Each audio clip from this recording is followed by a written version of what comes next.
Assalamualaikum warahmatullahi wabarakatuh. Bagaimana kabarnya anak-anak hari ini?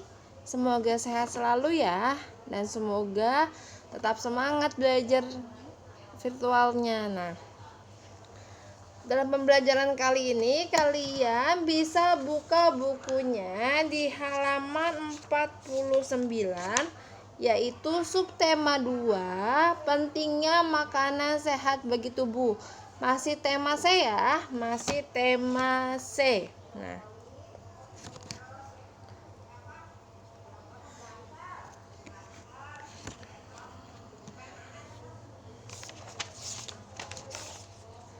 zat-zat gizi yang dibutuhkan oleh tubuh. Makanan yang dikonsumsi oleh manusia mengandung berbagai unsur. Unsur tersebut ada yang bermanfaat dan ada juga yang tidak bermanfaat bagi kesehatan manusia. Nah, berbagai zat tersebut dapat berupa enzim, gizi, maupun toksik atau racun. Zat gizi merupakan unsur yang terkandung dalam makanan yang memberikan manfaat bagi kesehatan manusia. Nah, masing-masing bahan makanan yang dikonsumsi memiliki kandungan gizi yang berbeda. Nah, zat gizi yang terkandung dalam makanan tersebut berbeda-beda, antara lain yaitu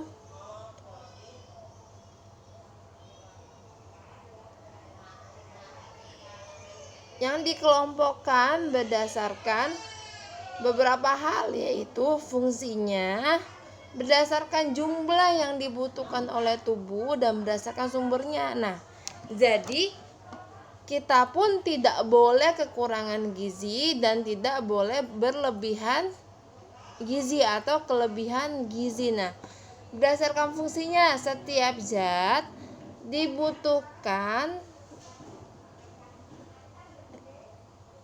Masing-masing zat tidak dapat berdiri sendiri dalam membangun tubuh dan menjalankan proses metabolisme. Nah, yang pertama itu zat gizi, yaitu karbohidrat.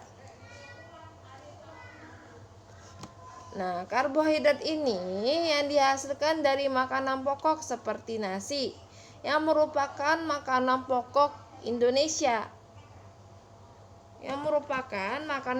penduduk Indonesia. Nah, biasanya kita makan nasi setiap hari. Nasi berasal dari beras. Nah, beras itu berasal dari padi. Nasi dapat diganti. Selain nasi yang mengandung karbohidrat apa aja? Ada roti, ada kentang, ada jagung, singkong, ubi, sagu. Itu pun bisa diganti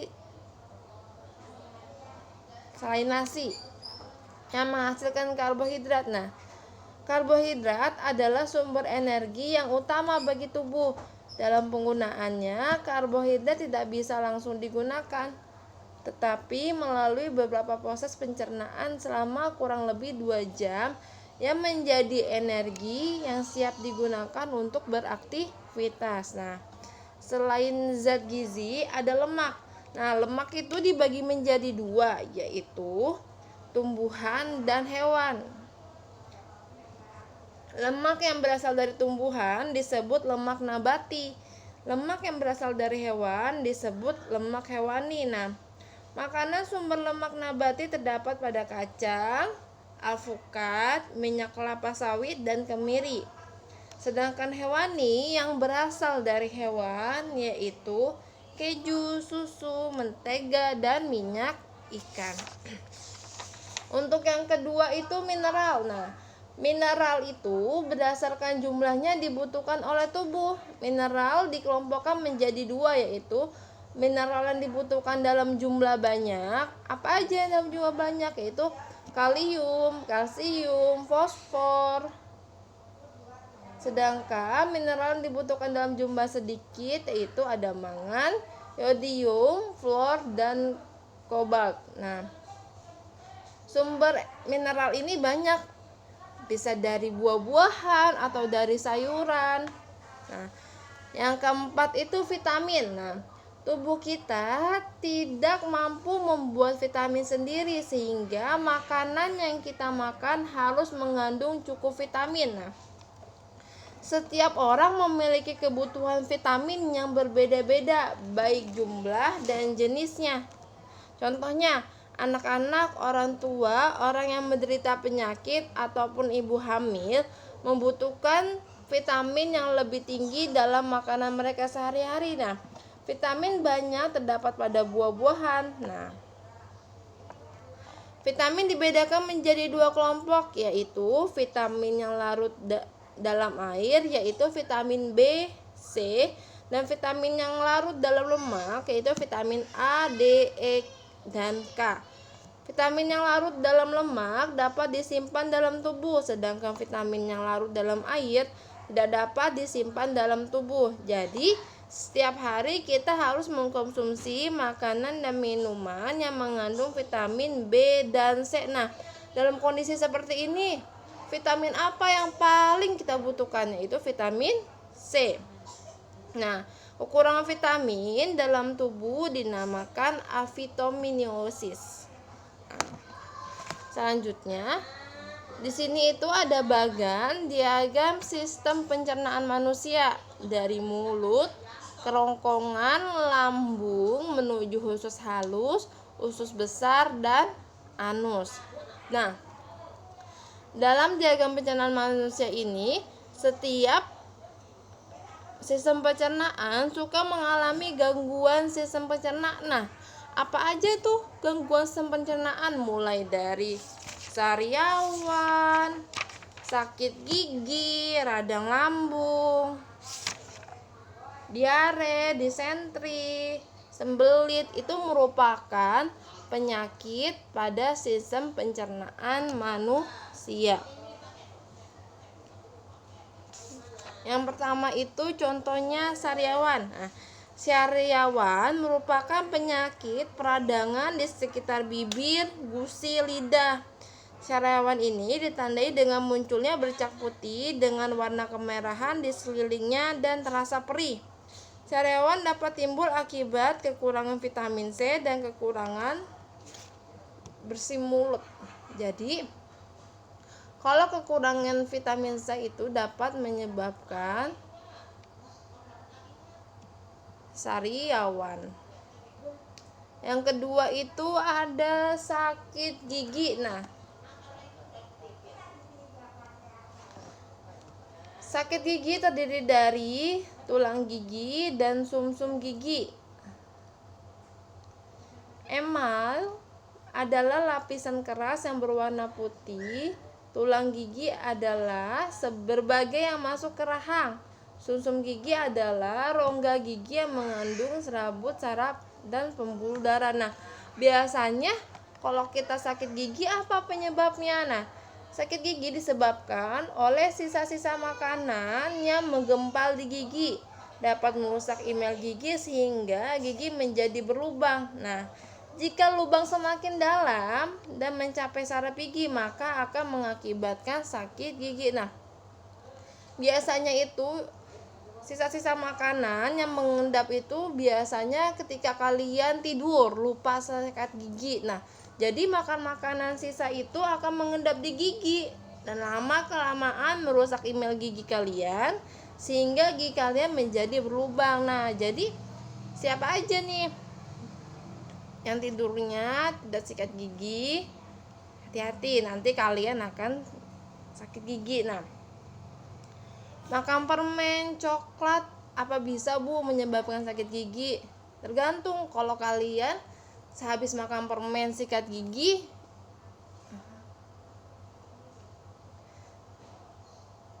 bisa. Nah, untuk yang kedua itu mengenai radang lambung atau disebut dengan MAH. MAH atau radang lambung merupakan penyakit akibat rusaknya lapisan pelindungan pada dinding lambung.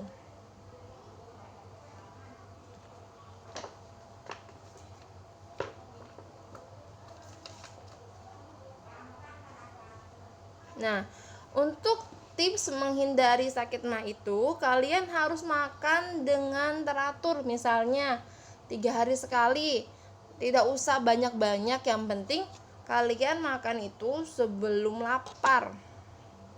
Nah, yang kedua itu pilih jenis makanan sehat dan berserat.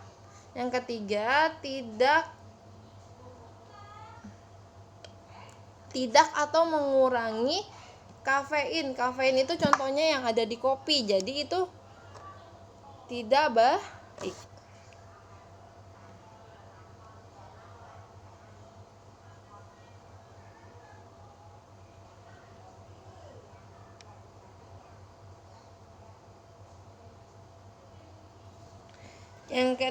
Yang keempat ada diare.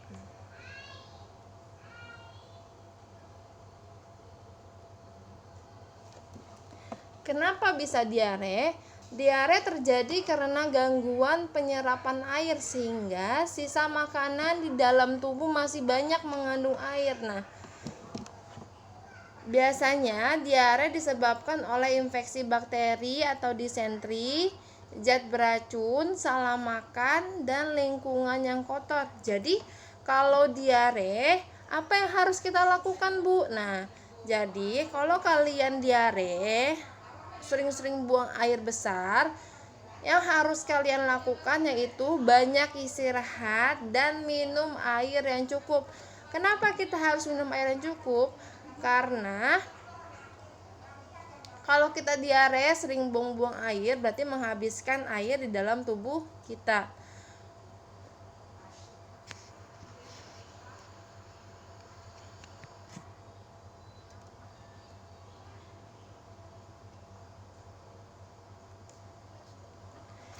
Yang kelima itu disentri. Disentri merupakan penyakit gangguan pada sistem pencernaan juga. Nah,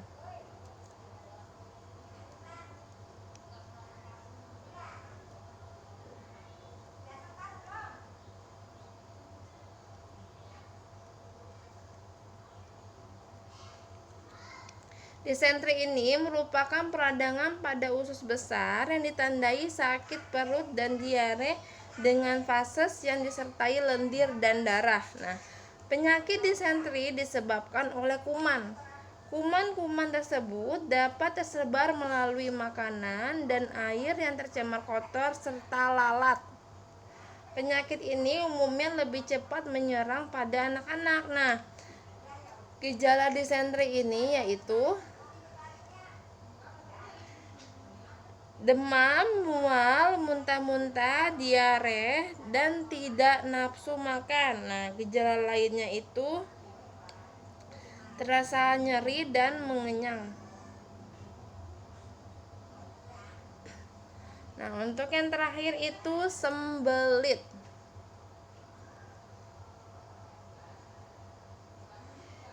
Sembelit terjadi karena usus menyerap air terlalu berlebihan sehingga sisa makanan menjadi keras.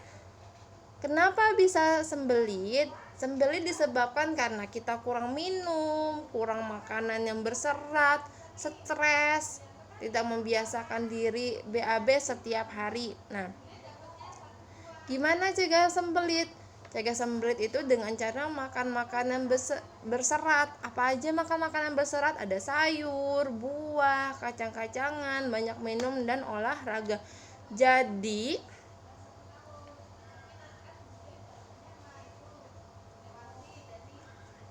untuk tugas yang pertama itu kalian buat bagan mengenai zat-zat gizi yang dibutuhkan oleh tubuh. Nah, untuk bagannya tidak harus seperti Bu Ayu. Kalian buat sepaham kalian, sejelas kalian.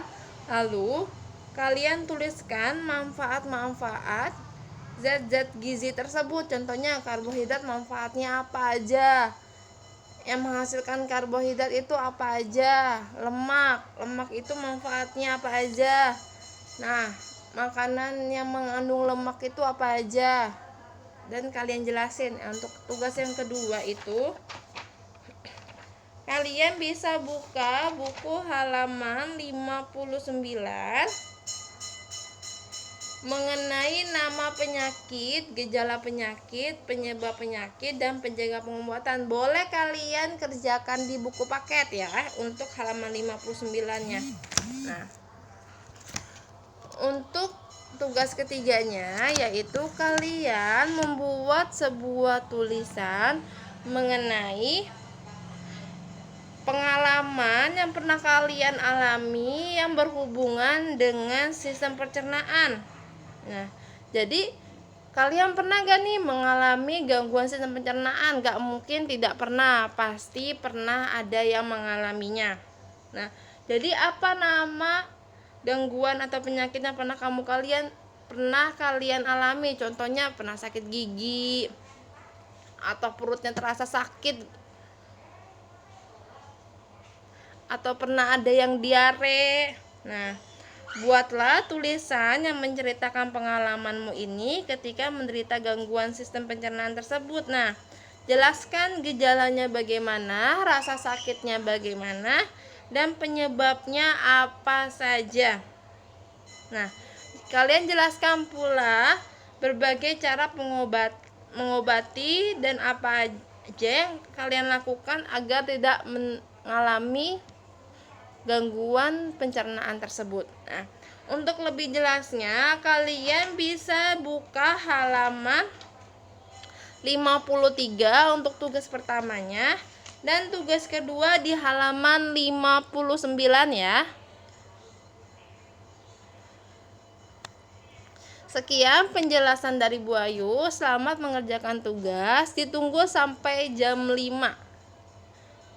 Jika ada yang kurang paham, bisa langsung ditanyakan ya. Billahi taufik wal hidayah. Wassalamualaikum warahmatullahi wabarakatuh.